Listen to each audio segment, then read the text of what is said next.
주님의 기쁨 되기 원하네. 나 주님의 기쁨 되기 원하네. 내 마음을 새롭게 하소서. 새 부대가 되게 하여 주사. 주님의 빛 비추게 하소서. 다시 한 번 더. 나 주님의 기쁨 되기 원하네. 내 마음을 새롭게 하소서. 새 무대가 되게 하여 주사. 주님의 빛 비추게 하소서. 내가 원하는 한 가지 주님의 기쁨이 되는 것. 내가 원하는 한 가지 주님의 기쁨이 되는 것. 겸손히 내 마음 드립니다. 나의 모든 것 받으소서. 나의 맘 깨끗게 하여 주사. 주의 길로 행하게 하소서. 내가 원하는 한 가지 주님의 기쁨이 되는 것. 내가 원하는 한 가지 주님의 기쁨이 되는 것. 내가 원하는 한 가지. 내가 원하는 한 가지 주님의 기쁨이 되는 것. 내가 원하는 한 가지 주님의 기쁨이 되는 것. 내가 원하는 한 가지 주님의 기쁨이 되는 것. 내가 원하는 한 가지 주님의 기쁨이 되는 것. 주님과 함께하는 이 고요한 시간, 주님의 보좌 앞에 내 마음을 쏟네. 모든 것 아시는 주님께 감출 것 없네. 내 맘과 정성 다해 주 바라나이다. 나 염려하잖아도 애쓸 것 아시니. 나 오직 주의 얼굴 구하게 하소서. 나 이해할 수 없을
날마다 순종하며 따르오리라. 온 맘 다해 온 맘 다해 사랑합니다. 온 맘 다해 주 알기 원하네. 내 모든 삶 당신 것이니 주만 섬기니. 온 맘 다해 온 맘 다해 온 맘 다해 사랑합니다. 온 맘 다해 주 알기 원하네. 내 모든 삶 당신 것이니 주만 섬기니. 온 맘 다해 온 맘 다해 온 맘 다해 사랑합니다. 온 맘 다해 주 알기 원하네. 내 모든 삶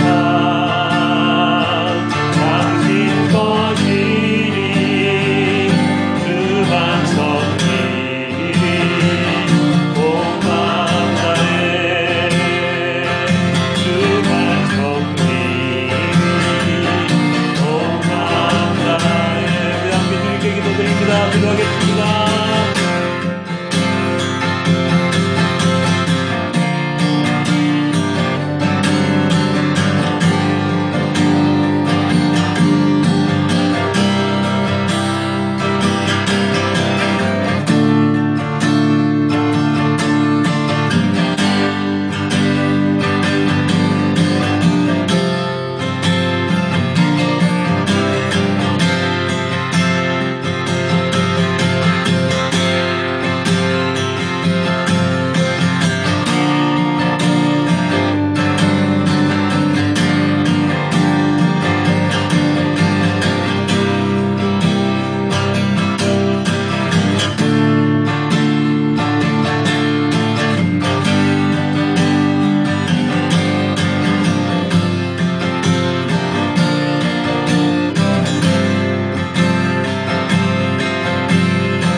온 맘 다해 주님만 섬기는 우리 모두가 될 수 있었으면 좋겠습니다. 우리도 함께 보소서 주님 나의 마음을 함께 찬양하겠습니다.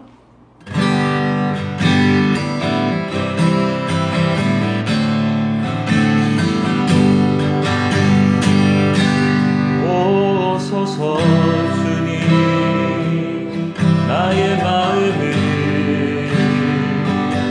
선한 것 하나 없습니다. 그러나 내 모든 것 주께 드립니다. 사랑으로 안으시고 날 새롭게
예, 말씀을 보겠습니다.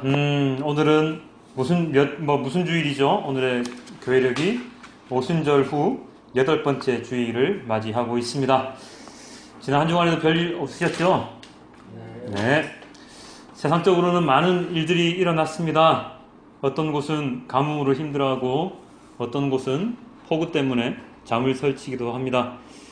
어떤 사람들은 힘든 사람들을 위해서 그들을 도와주기 위해 자신의 삶을 내바치기도 하고, 어떤 사람들은 자신의 이기심을 충족시키기 위해서 자신의 잘못까지도 변명으로 덮어버리는 일까지 있었습니다. 어처구니가 없는 일들이 세상에서 계속해서 벌어지고 있습니다만, 어찌 보면 그 모든 일들은 자신의 세계에 갇혀 살아가는 우리들의 단면이 아닐까 하는 생각이 듭니다. 사람들의 보편적인 생각으로는 그러한 모든 것들이 잘못되어 보이지만, 정작 내가 그 당사자가 되고 보면 그것이 허락되는, 용서가 되는 일들이 많기 때문이죠. 내가 하면 로맨스, 네가 하면 불륜이라는 말이 바로 이런 경우에 딱 들어맞는 것은 아닐까 하는데요. 그래서 한 사람이 어떠한 생각을 가지고 어떠한 사고를 가지고 살아가는가 하는 것이 참으로 중요합니다. 세상살이를 하기 위해서는 다른 이들이 어떻게 생각하고 살아가는가 하는 것에도 관심을 기울여야 하는 이유가 바로 여기에 있는 것이지요. 나 혼자서 살아가는 세상이 아닌 이상 나의 생각을 이리저리 바꾸며 변화시키며 살아갈 수밖에 없는, 아니 그렇게 살아가야 하는 것이 우리네 인생입니다.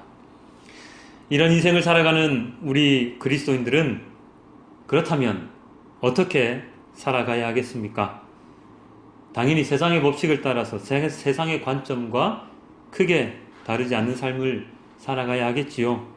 자, 여기서 제가 말한 세상의 관점에서 크게 다르지 않는 삶이라는 것은 공동체, 사람과의 관계 가운데 살아갈 때에 다른 이들에게 피해를 주지 않는, 함께 살아갈 수 있는 방법을 터득하며 살아가야 한다는 것을 의미합니다. 세상의 법칙대로 살아간다고 해서 세상에서 벌어지는 많은 불법들, 편법들을 나 또한 하고 살아가라는 말이 아니죠. 한편으로는 내가 잘 살자고 남을 죽이는 것이 어떻게 보면 세상의 법칙이라고 할 수 있을 테니까 이런 것까지 우리가 따라 살아갈 수는 없는 노릇이지 않겠습니까? 네. 그리스도인들이 세상의 법칙을 따라 살아가야 하는 것은 내가 이 세상에 살아가고 있고 그리고 이 세상에서 살아가야 하기 때문입니다. 세상이 정한 기준, 룰들을 따라 살아가야 하는 것은 내가 세상에서 다른 사람들, 특히 하나님을 믿지 않는 사람들과 함께 살아가기 때문인데요. 그렇기 때문에 그들과 엉켜서 세상을 살아갈 때에 우리는 세상의 룰을 제대로 지키면서 살아가야 합니다. 그렇지만 세상의 기준대로만 살아간다면 우리가 온전한 그리스도인으로서 살아갈 수는 없을 것입니다. 그리스도인은 그 세상의 기준에 앞서서 먼저 하나님의 기준을 생각하고 살아가야 되지요. 자, 그렇다면 하나님의 기준은 무엇입니까? 하나님은 어떠한 기준을 우리에게 주셨을까요? 그 기준이 바로 오늘 본문 로마서의 한 구절을 보면 명확하게 드러나는데요. 그 로마서 본문은 우리가 조금 있다가 살펴보기로 하고, 먼저 살펴볼 본문은 오늘 우리가 함께 읽었던 열왕기상 솔로몬의 이야기를 함께 보겠습니다. 오늘 우리가 읽은 열왕기상 본문은 그리스도인이라면 너무나도 잘 아는 본문인데요. 솔로몬이 1000번제를 기브온 산당에서 하나님께 드립니다. 솔로몬의 하나님을 향한 마음이 그대로 드러나는 그러한 제사인데요. 이 1000번제를 드린 그날 밤에 하나님께서 솔로몬의 꿈에 나타나셨습니다. 그리고 이렇게 물으셨지요. 너 뭘 원하느냐? 내게 구해라. 그랬더니 솔로몬이 무엇이라고 대답을 하였습니까? 하나님은 아버지께도 많은 은혜를 주셨고 그리고 저에게도 많은 은혜를 주셨습니다.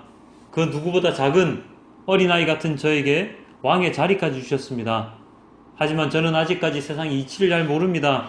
그렇기 때문에 이걸 주십시오 하면서 다음 구절이 나오는데 열왕기상 3장 9절이지요. 이렇게 기록되어 있습니다. 그러므로 주님의 종에게 지혜로운 마음을 주셔서 주님의 백성을 재판하고 선과 악을 분별할 수 있게 해주시기를 바랍니다. 이렇게 많은 주님의 백성을 누가 재판할 수 있겠습니까? 솔로몬이 주님께 달라고 했던 것은 무엇입니까? 바로 지혜로운 마음. 개역개정에는 듣는 마음이라고 번역이 되어 있는데요. 지혜로운 이 듣는 마음을 달라고 하나님께 요청을 합니다. 이것을 요청한 이유가 무엇이라고 기록이 되어 있죠? 주님의 백성을 재판하고 그리고 선과 악을 분별하기 위함입니다. 재판하고 선과 악을 분별하는 것을 솔로몬은 왜 달라고 했을까요? 그것은 이 시대의 왕의 임무가 바로 재판하고 그리고 선과 악을 분별하는 데 있었기 때문입니다. 선과 악을 잘 분별하고 재판을 잘 해서 무엇을 하기 위함일까요? 백성들을 잘 다스리기 위함입니다. 백성들을 잘 다스리려면 현명한 판단을 통해서 누구에게도 유불리가 없도록 공평하게 너무나도 평등하게 다스리는 것이 왕으로서의 가장 큰 관건, 왕의 큰 임무였습니다. 이것은 오늘날 나라를 통치하는 지도자들에게도 마찬가지로 필요한 것이 될 것인데요. 이것을 잘 못하면 어떠한 일이 벌어집니까? 탄핵과 같은 무시무시한 국민의 심판을 받게 되는 것이죠. 어찌되었든 간에 솔로몬은 하나님께 지혜로운 마음, 듣는 마음을 주셔서 백성을 잘 다스릴 수 있도록 해달라고 이야기를 합니다. 이런 요청을 들은 하나님께서는 마음이 무척이나 너무나도 기쁘셨습니다. 그래서 이렇게 이야기를 하십니다. 3장 11절 12절 이렇게 나와 있습니다. 내가 스스로를 생각하여 오래 사는 것이나 부유한 것이나 원수 갚는 것을 요구하지 아니하고 다만 재판하는 데에 듣고서 무엇이 옳은지 분별하는 능력을 요구하였으므로 이제 나는 내 말대로 내게 지혜롭고 총명한 마음을 준다. 하나님께서 보시기에 솔로몬의 이 요구는 세상 사람들의 생각과는 다른 어떤 것이었습니다. 이 하나님의 판결을 읽다가 문득 저는 이 이야기가 생각이 나는데요. 무슨 이야기가 생각났을까요? 혹시 생각나시는 이야기 있으십니까? 옛날 우리나라 동화 중에 금도끼, 은도끼 동화가 저는 갑자기 생각이 났습니다. 쇠도끼를 잃어버린 나무꾼이 펑 하고 나타난 산신령에게 뭘 원했습니까? 금도끼, 은도끼를 원했습니까? 아닙니다. 쇠도끼를, 자기가 그냥 쓰던 도끼를 원했지요. 그랬더니 산신령이 무엇을 함께 주었습니까? 금도끼, 은도끼를 또 함께 더불어서 주었습니다. 갑자기 왜 이 동화가 생각나는지 모르겠는데요. 어쨌든 솔로몬은 일반적인 사람들의 생각과는 다른 요청을 함으로 인해서 하나님을 기쁘게 했습니다. 세상을 살아가는 사람들은 만약에 하나님께서 야, 너 뭘 갖고 싶냐? 이렇게 물어보셨을 때 그냥 일반적인 사람들은 무엇을 원한다고 하나님은 말씀하셨습니까? 바로 오래 사는 것, 부유한 것, 원수 갚는 것, 그러한 것들을 원했을 것이다 라고 하나님은 말씀을 하시지요. 장수, 부유함, 권력, 복수 이런 걸 저에게 주십시오. 이게 가장 일반적인 생각이죠. 여러분 앞에 누군가 나타나서 뭘 원하십니까 했을 때 가장 먼저 뭐가 떠오르십니까? 돈! 10억만 주십시오. 이런 생각이 더 안 드십니까? 그게 가장 일반적인 것이죠. 솔로몬이 만약에 일반적인 사람이었다면 아마 하나님께서 방금 예를 들었던 그러한 것을 원했을지도 모릅니다. 그러나 그는 그렇게 하지 않았습니다. 오늘의 본문의 솔로몬에게 그런 세상적인 것들은 필요치가 않았습니다. 오직 하나님께서 자신을 세우신 그 자리에 맞는 왕의 그 임무를 온전히 잘 수행할 수 있는 그러한 능력을 요구했습니다.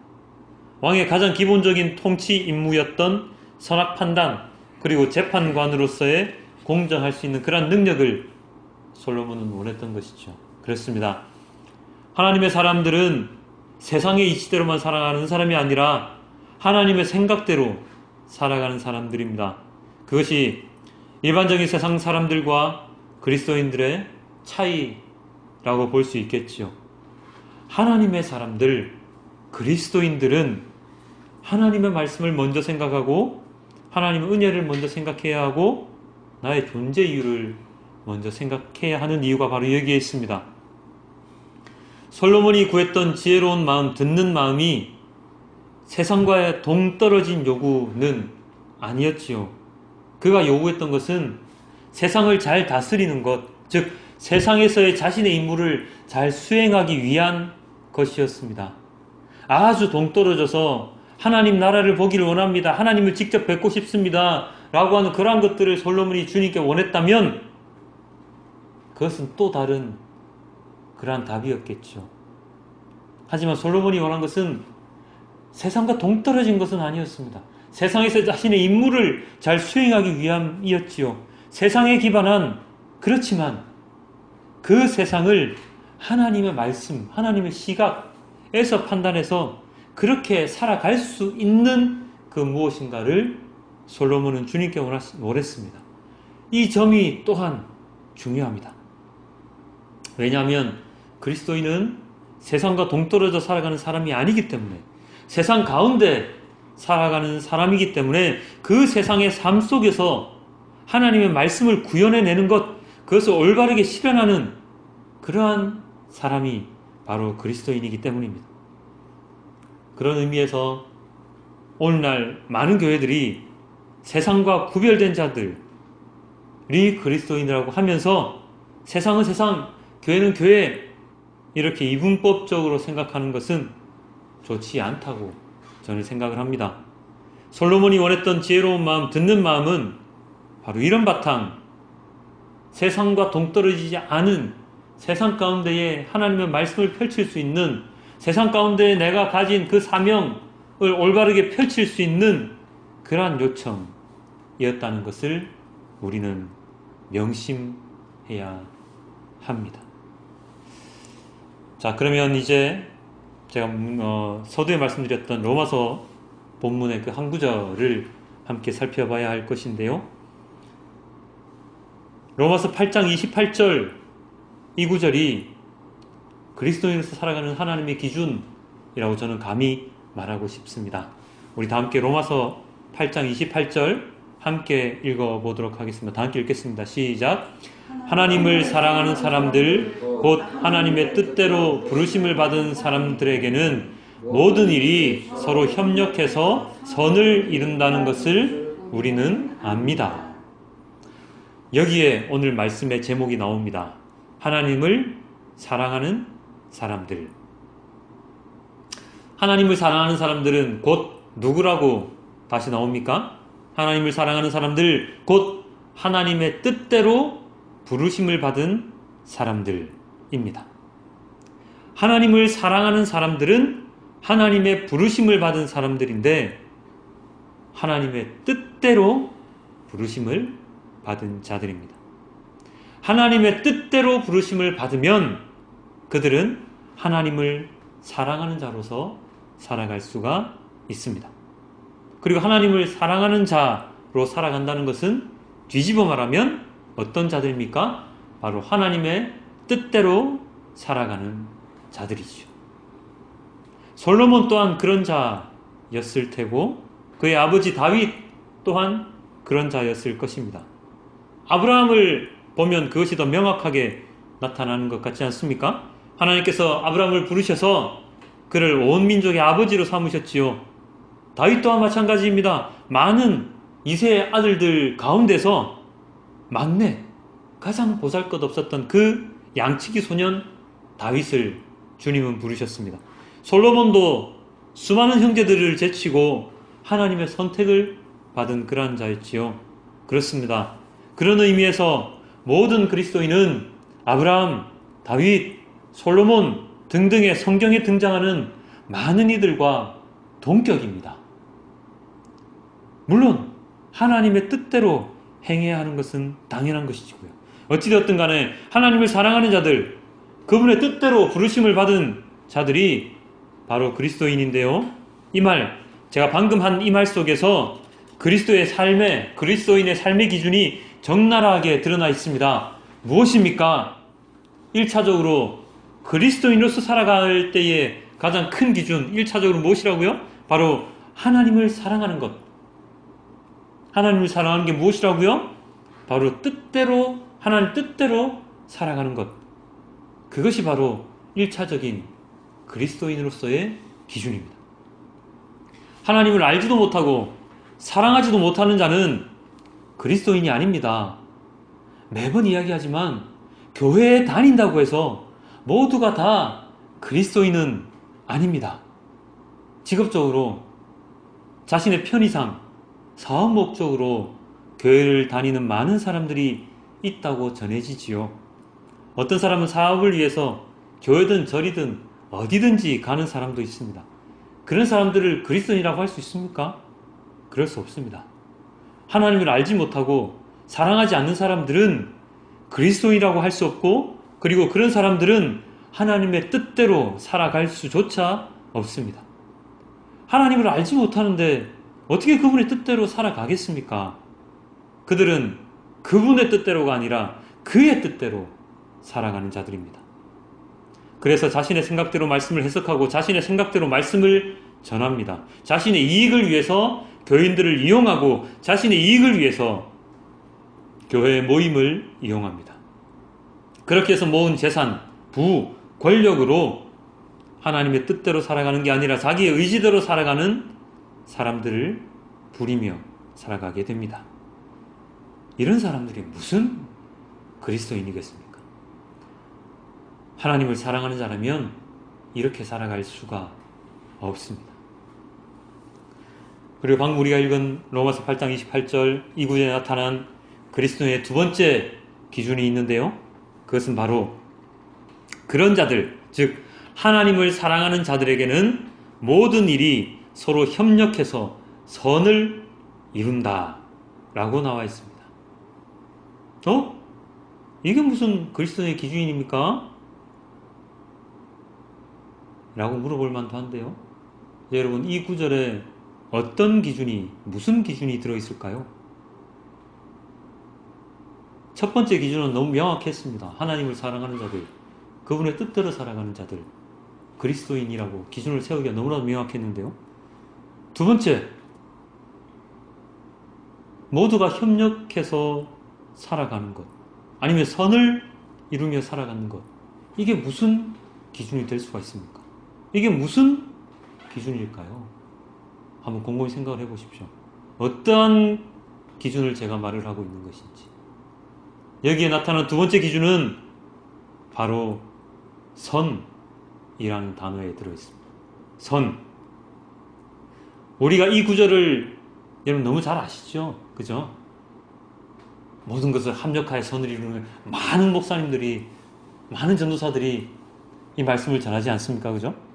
모든 것이 협력해서 선을 이룬다. 이 구절 때문에 그리스도인들이 하는 모든 것은 선한 것, 좋은 방향으로 흘러갈 수밖에 없다는 해석을 하는 사람들이 너무나도 많습니다. 여러분들 뭐든지 하십시오. 그럼 종국에는 선을 이룰 것입니다. 선한 일입니다. 라고 수많은 얘기를 들어봤지 않습니까? 물론 그렇게 해석을 할 수도 있습니다. 선이니까요.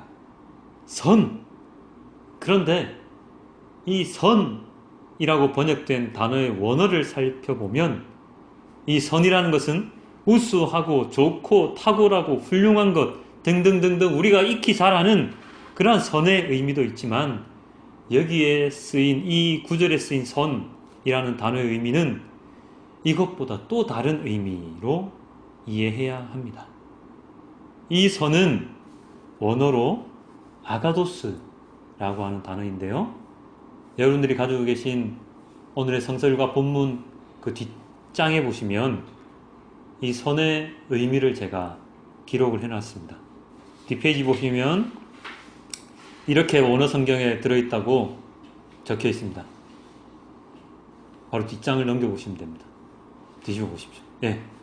여기. 여기. 뒷장이 왜 없죠? 여기 있어. 인쇄가 안 됐네요. 예. 이 아가도스에 대한 설명이 원어 성경 사전에 살펴보면 이렇게 되어 있는데요. 헬레니즘에서의 아가도스, 곧 선의 개념은 종교적인 색채를 띄었으며 한때 종교적인 의미로 널리 유행하게 되었다. 선은 무엇을 의미한다? 구원을 의미한다. 무엇이라고요? 선은 바로 구원을 의미한다라고 되어 있습니다. 자, 조금 더 살펴보면 이렇게 되어 있습니다. 신약에 사용된 용법을 보면 이렇게 되어 있죠. 기본적인 접근 방식은 역시 종교적이다. 하나님만이 참으로 선하시다. 예수님은 하나님 한 분 외에는 선한 이가 없느니라 라고 말씀하셨다. 신약 사상의 중심적인 구원, 즉 예수 그리스도 안에서 하나님의 구원 계시는 이 하나님으로부터 오는 것이다. 자, 조금 어렵지만 조금만 더 살펴보면 그 밑에 이렇게 되어 있죠. 그리스도 안에서의 구원은 선을 알고 행하는 데 있어서의 새로운 가능성을 보여준다. 기독교인들은 이러한 가능성을 실현해야만 한다. 이것의 최고의 내용은 사랑이다. 사랑은 율법의 목적이며 기독교인 생활의 의미이다. 이 새로운 가능성을 붙잡는 것은 선한 양심을 가지는 것이다. 그러나 구원의 선이 여전히 최종적인 목표이다. 뭐가 최종적인 목표라고요? 구원의 선이 최종적인 목표이다. 로마서 8장 28절이죠. 하나님께서 시작하신 선한 일은 그리스도 예수의 날에 완성될 것이다. 자, 무엇이라고 설명이 되어 있습니까? 여기서 선, 모든 것이 협력해서 선을 이룬다고 하는 데 있어서 이 선은 우리가 일반적으로 알고 있는 착함, 선한 것, 좋은 것의 의미이기도 하지만 더 궁극적으로는 무엇을 의미한다고요? 구원을 의미합니다. 그리고 최종적으로는 무엇을 의미하겠습니까? 바로 하나님 나라, 천국을 의미하는 것입니다. 즉 그리스도인들, 누구? 하나님을 사랑하는 자들, 누구? 하나님의 뜻대로 행하는 자들의 궁극적인 최종 목표는 바로 선, 구원, 하나님 나라라는 것이지요. 그냥 세상에서 그리스도인이 살아가는데 그들이 행하는 모든 것이 그냥 착하게 선한 대로 세상적인 선함의 가치로 흘러가는 것이 아니라 그리스도인들의 모든 일은 궁극적으로 어디를 향해서? 구원을 향해서. 그들이 행하는 모든 것은 무엇을 목표로? 구원을 목표로 행해야 함을 의미하는 것이죠. 여기에 로마서 8장 28절에 그리스도인에서의 두 번째 기준이 담겨져 있습니다. 에이, 목사님, 그건 당연한 거 아닙니까? 하고 물으시는 분이 계실지도 모르겠는데요. 그게 당연한 거이기는 한데 이것을 제가 다시 한 번 더 강조하는 이유는 이것이 당연한 것임에도 불구하고 이렇게 설명을 드리면 당연한 것처럼 들리지만 우리가 이 구절을 잘못 이해하고 왜곡해서 해석할 때가 많기 때문입니다. 그냥 우리가 세상적으로 아는 그 선함의 가치로 이해하는 경우가 많기 때문입니다. 처음 서두에 말씀드린 것처럼 우리는 성경을, 말씀을 세상적인 시각으로 해석을 해서 풀이할 때가 너무나 많이 있습니다. 그래서 우리는 줄곧 이런 설교를 많이 듣지요. 어떤 설교입니까? 교회 오면 복 받습니다. 교회 오면 부자 됩니다. 교회 오면 좋은 대학 갑니다. 교회 오면 일이 잘 풀립니다. 사업이 잘 됩니다. 그렇게 설교를 할 수밖에 없는, 그리고 그런 설교를 우리가 더욱더 좋아하는 이유가 무엇이냐 하면 말씀을 하나님의 시각에서 풀어내지 아니하고 인간적인, 세상적인 가치에서 풀어내기 때문에 그렇습니다. 세상적인 가치를 우선시해서 세상의 것을 취하기 위한 교회로, 그렇게 교회를 바라본 일이 많기 때문입니다. 그런데 그것이 아니지요. 교회, 곧 그리스도의 몸된 곳의 한 지체가 되는 것은 바로 세상의 가치를 버릴 수 있는 자가 되어야 하는 것입니다. 그리스도인의 오직 유일한 목표는 무엇이라고요? 바로 구원. 구원의 궁극적인 목표는 무엇이라고요? 바로 하나님 나라, 천국. 바로 그것을 위해서 모든 것을 바치는 자가 되어야 하는 것입니다. 그런 자가 온전한 그리스도인입니다. 구원, 구원, 구원. 목사님, 구원파 얘기하시는 겁니까? 아닙니다. 구원파 얘기하는 거 아니고요. 구원을 강조한다고 해서 구원파 절대로 아닙니다. 구원은 예수님께서 이 땅에 오신 목적이며 예수님께서 이 땅에 오셔서 가장 많이 설교하신 내용이 바로 하나님 나라에 관한 것이었습니다. 공생에 처음 시작할 때 예수님께서 제일 처음 선포하신 말씀이 무엇이었습니까? 기억나십니까? 뭘까요? 집사님 뭘까요? 세례 요한이 외쳤던 그 말 똑같이 외치셨죠. 회개하라. 천국이 가까이 왔느니라. 예. 그리고 오늘 본문 마태복음 본문의 중심 내용 또한 천국, 하나님 나라에 대한 이야기입니다. 예수님께서 천국에 대한 비유를 여러 가지로 드셨는데 처음에는 겨자씨, 그리고 누룩, 그리고 밭에 숨겨놓은 보물, 그리고 좋은 진주를 구하는 상인이라고 예수님께서는 천국 비유를 설명하고 계신데요. 아주 작은 겨자씨가 자라서 큰 나무가 되면 그 안에 공중의 새들, 독수리와 같은 큰 새들까지도 그 안에 살 수 있습니다. 천국은 그런 곳이죠. 누룩으로 인해서 부풀어 오른 빵과 같이 많은 사람들이 함께 거할 수 있는 곳이 바로 천국입니다. 그리고 천국은 밭에 감추인 보물 또는 진주와 같은 것인데 사람이 그 보물과 진주를 얻기 위해서 무엇을 행해야 합니까? 예수님께서 이렇게 말씀하셨습니다. 마태복음 13장 44절, 46절 이렇게 되어 있습니다. 하나님 나라는 밭에 숨겨놓은 보물과 같다. 어떤 사람이 그것을 발견하면 제자리에 숨겨두고 기뻐하며 집에 돌아가서는 가진 것을 다 팔아서 그 밭을 산다. 46절 이렇게 되어 있죠. 그가 값진 진주 하나를 발견하면 가서 가진 것을 다 팔아서 그것을 산다. 무엇이라고요? 그것을 발견하는 즉시 그것을 가져다가 내 금고에 넣어놓는 것이 아니라 가진 것을 다 팔아서 그 밭을 산다. 가진 것을 다 팔아서 그 진주를 산다. 라고 되어 있습니다. 이 부분이 중요합니다.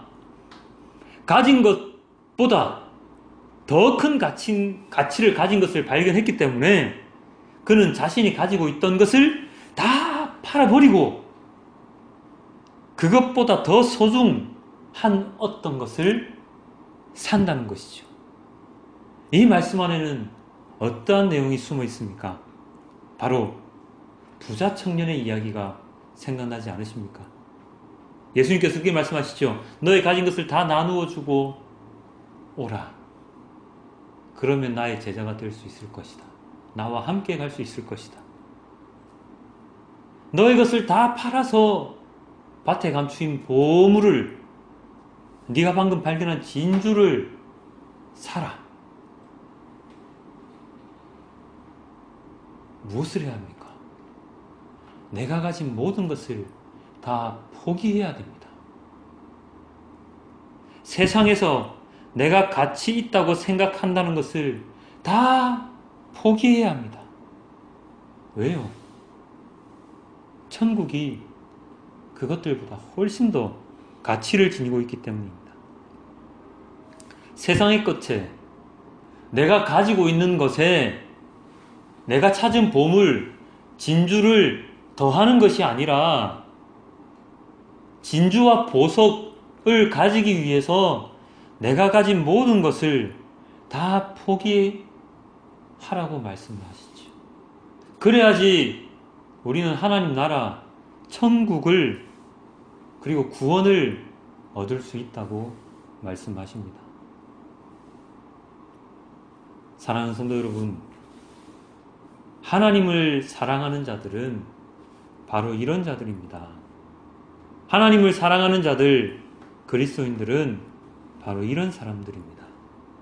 세상의 것을 버릴 수 있는 용기가 있는 사람들, 세상의 가치 기준으로 살아가는 것이 아니라 하나님의 기준, 하나님의 마음, 하나님의 지혜, 듣는 마음을 간구하는 자들, 그런 자들이 행하는 모든 것의 궁극적인 목표가 바로 구원, 하나님 나라가 되는 자들이어야 하는 것이지요.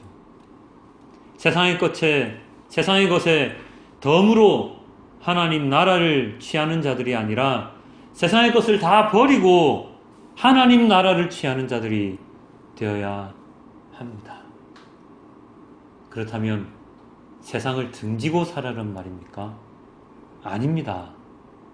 솔로몬이 세상을 하나님의 마음으로 잘 다스리기 위해서 지혜로운 마음, 듣는 마음을 요청했듯이 그리스도인은 세상 가운데 하나님 나라를 실현하기 위해서 세상의 가치대로 살아가는 사람들에게 하나님 가치를 전해주는 자들이 되어야 합니다. 그러니 세상과 떨어질래야 떨어질 수가 없는 자들이지요.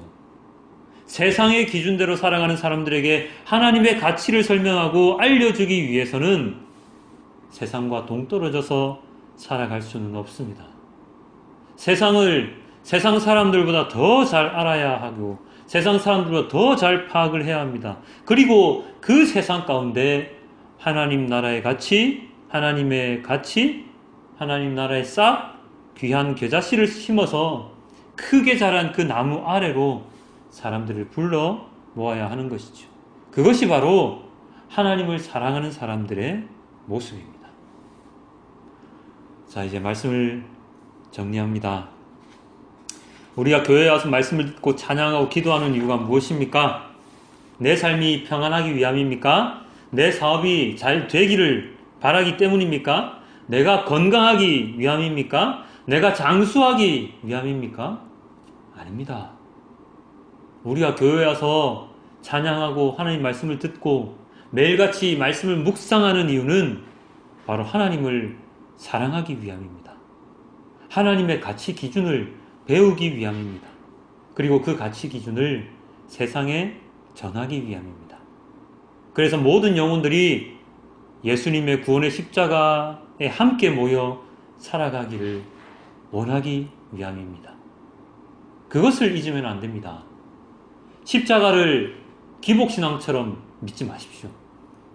모든 것을 다 해주는 램프의 요정처럼 십자가를 생각하지 마십시오. 십자가는 고통과 고난 그리고 나의 모든 것을 부인하는 것의 상징입니다.